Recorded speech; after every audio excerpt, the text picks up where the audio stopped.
my first guest, Dr. Glenda Price. Good morning, Good Dr. Price. morning. You are a lady who has worn so many hats. Well, I have a saying, I try to be everywhere. And you are. And so I mean, I've seen I you in am, the restaurant. I've seen yeah, you at the colleges, all different places. yes. Well, I feel as though one of the things that I'm blessed with is the opportunity to know so many people and to be engaged in so many activities in the community. Yes, and you care about this community a great deal. I do. When I retired in '06 Did you from, really retire? well, I retired from the presidency at Marygrove College. And at that point, I had to make a decision as to where I would spend my retirement years. When I came to Detroit, I came here from Atlanta and had anticipated that I would return to Atlanta. But in '06, when I asked myself the question, where would I like to retire and where would I like to be engaged, there was no other place than Detroit. And so I stayed and I'm here. I think you were asking yourself too, where can I make a difference? Well, where will I have Continue to the make a difference, I where should will say. I have the most enjoyment being engaged in the community, involved in ways that matter to me and hopefully matter to others?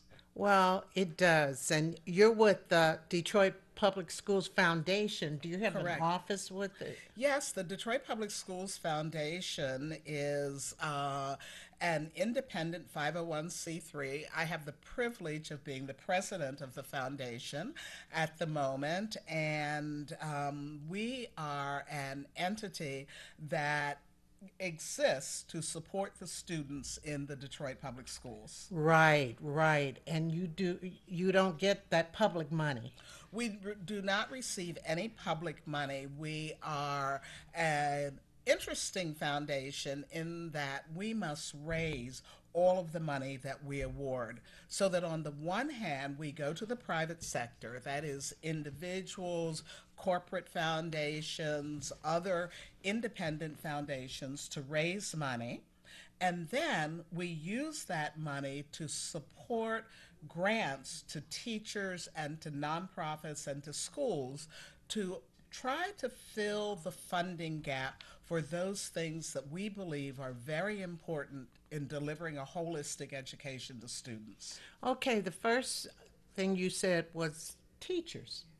What do you Absolutely. do and how do you select those teachers? Well, through an application process, they apply to us for grants. We have three funding cycles, and so a teacher can go online and can apply for funds to take a field trip, to provide supplies for their classroom, to bring in a special guest, to have an experience that currently the district does not have the funds to support. Enhanced activities. Absolutely. Enhanced Hmm. activities. What about schools? What have you done as far as just, let's say, a particular school building? Well, again, principals will apply for awards from us, and so it varies. So, in one instance, I can say we have purchased and allowed schools to provide playground equipment. Oh, that's We excellent. provide technology carts so that the classrooms can have technology. We provide opportunities to support programs such as the Jewish Ensemble Theater has an anti-bullying play that they take into the schools. This past school year, we were able to support 18 different schools in Excellent. Detroit Public Schools to have that anti bullying program come into their buildings. So it is a wide array of different things. We don't determine what the needs are. We respond to the needs that are brought to us by the teachers and the schools. So, how many years has the Detroit Public Schools Foundation been in existence? Well, that should be an easy question to answer, but but it's a bit complicated. The foundation was legally created in '02. But there was no activity in the foundation, even though it was a legal entity. There was no activity until 2009 when the board was actually established and the foundation actually raised its first money and then moved into an active engagement, so that we've been a functioning entity since '09, a legal entity since '02. Wow. So you petition businesses for funding, Individuals and individual. businesses. We have an independent board of directors, and our board are our first donors. They give to the foundation, and then we have grants that are presented to us by other foundations.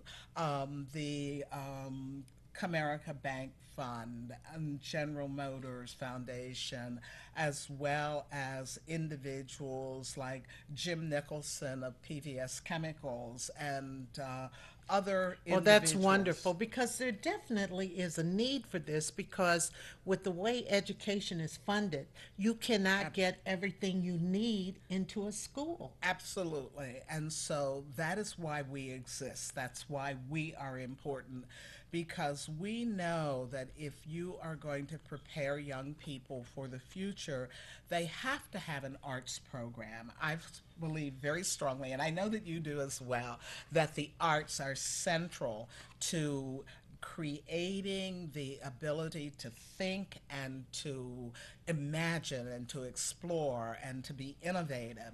So, the fine and performing arts is one of our priorities.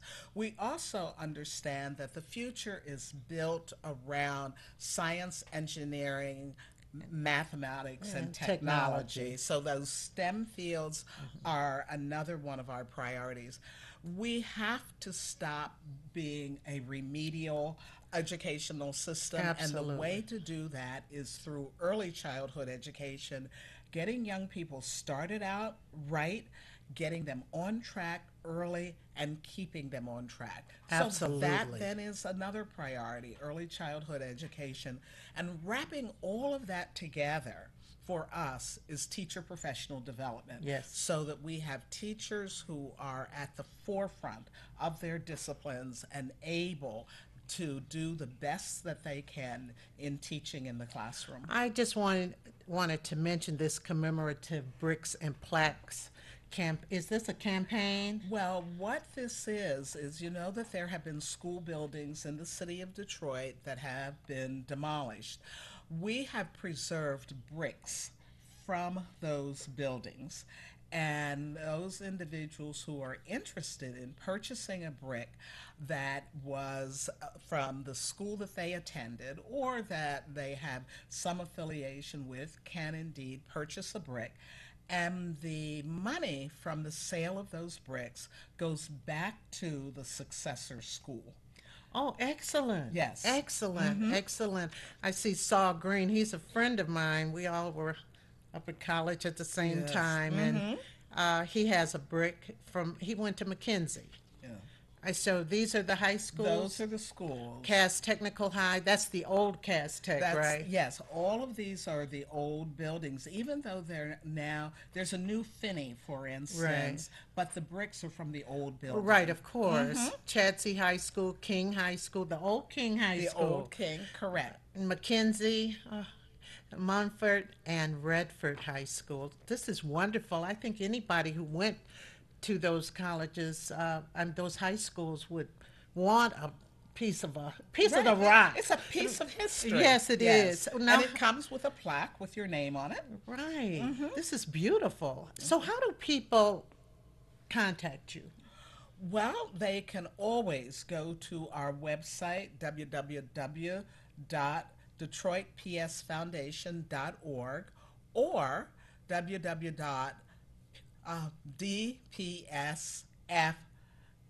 www.dpsfdn for foundation.org. Okay, well, Yes. we're going to do that one more time. Let's do that one more time.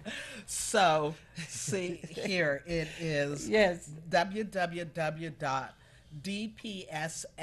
DPSDN.org. Right, and that stands for Detroit Public Public Schools Schools Foundation. Foundation. F, DPS FDN. www.dpsfdn.org. This is wonderful. Also, you have a Facebook page, We have Facebook, Twitter. Twitter, all of the social media because we really want people to be in touch with us.